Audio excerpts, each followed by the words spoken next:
Hey basketball guys, we have news. Let's go to more Los Angeles Lakers news, but first don't forget to subscribe to the channel and leave your like.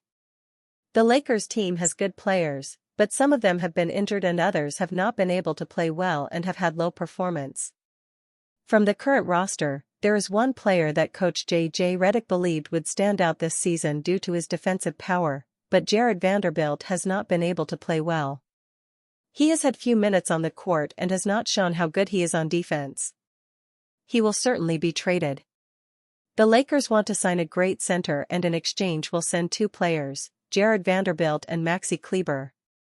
Under-the-radar center who can make Lakers dominant in 2025-26. The Lakers desperately need a center ahead of the 2025-26 NBA season, and we have an idea of who they can target in an under-the-radar scenario. At this point, the Los Angeles Lakers don't need another superstar. They need a fit at center. With LeBron James defying time, Luka Doncic holding down the fort as the face of the franchise, and Austin Reaves forming into a true star, the Lakers are missing one critical piece, a reliable, under-the-radar center who can anchor the paint. Throughout the 2024-25 season, the Lakers have battled inconsistency in their frontcourt rotation because only Jackson Hayes, Alex Len, and Maxi Kleber can be somewhat relied on to compete at center. No doubt, the Lakers need a capable center who can run, defend, and not require touches to stay motivated to truly create a super team. If Rob Pelinka can identify the right center this offseason, not a headline grabber, but a glue guy who plugs holes and does the dirty work, this team could quietly become a juggernaut. We have a particular player in mind, Clint Capella. Los Angeles Lakers receive, Clint Capella, sign and trade. Atlanta Hawks receive, Jared Vanderbilt, Maxi Kleber, 2031 second-round pick, LAC.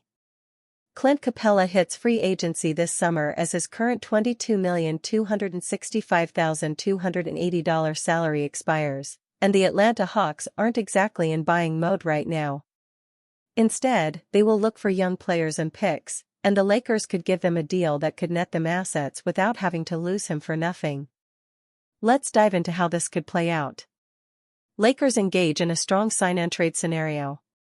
The Lakers have been desperate for a real center all season, someone who can anchor the paint, defend the rim, and allow the stars to do their thing offensively. In Clint Capella, they'd finally get that piece. The 30-year-old veteran remains one of the league's most consistent rebounders and rim protectors, averaging 8.5 rebounds and 1.0 blocks per game in only 21.4 minutes per game this season. His pick-and-roll synergy with guards and his lob finishing threat would give the Lakers a new vertical dimension they've lacked since JaVale McGee and Dwight Howard's 2020 run. Capella's durability and consistency are huge here. He doesn't need touches, doesn't chase stats, and thrives doing the dirty work, everything LeBron and Luka need next to them. More importantly, he's one of the few available centers who can actually be trusted against elite playoff competition, stemming back to his days with Houston. The sign-and-trade angle is smart cap management by Rob Pelinka. The Lakers can't just sign Capella outright, but turning a package of Jared Vanderbilt, a solid defensive piece who's struggled to stay healthy this season, and Maxi Kleber, a capable stretch big buried on the bench most of 2024-25, into a high-level starting center is tremendous value. A super team could be formed in the Western Conference. This trade doesn't bring in a flashy name like Kyrie Irving or Kevin Durant, but make no mistake, this could be the move that turns the Lakers into the West's most balanced roster. With LeBron still elite, averaging 23.8 ppg, 8.0 APG this season, and Doncic continuing to dominate as a top 5 player in the world, 26.5 ppg, 12.3 RPG, 2.5 BPG, adding a piece who doesn't need the ball but impacts every possession is exactly what this team needed. Capella stabilizes the front line and allows LA to stay big against teams like OKC, Denver, Minnesota, and Houston. A potential starting lineup of Luka Doncic, Austin Reaves, LeBron James, Rui Hachimura, and Clint Capella gives the Lakers shooting, playmaking, size, and defensive versatility. Off the bench, they still have Dorian Finney-Smith, Gabe Vincent,